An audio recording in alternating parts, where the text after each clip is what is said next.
maxamed cabdulaahi cumar oo maanta waraysi gaar ah siiyay telefishinka SBC ayaa waxa uu ka hadlay saameyn qaybsiga golayaasha qaranka Soomaaliland waxa uu sheegay in haba yaraatee gobolka Awdal oo dhalashahan ka soo jeeda in aanay jirin wax saami ah oo ka maqan isagoo arrimahaas ka hadlayna waxa uu yiri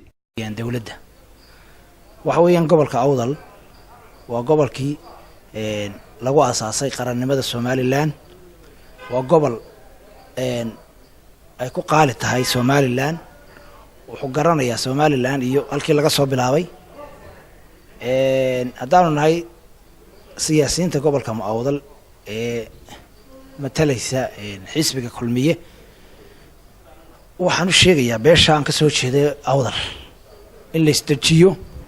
haddii lagu galo kumaanaan liidanin meel xunna maanaan olin waad ogtahay oo waxbaanu haysanaa baarlamaanka xigeenka gudoomiye ku-xigeenka koobaad ee baarlamaanka beesha Awdal buu ka soo jeedaa meel la yiraahdo yani reer Awdal waxa weeyaan saamigii wabay haystaan halkii saami hooseyntu jirta midda kale waxa ay leeyihiin qabsoomayso oo dawladda ay ka soo horjeedaan annagu lama qabno haddaan nahay siyaasiyiinta gobolka way ku qabsoomaysaa dadkuna gobolkuna waa nabad waa la qabanayaa wax la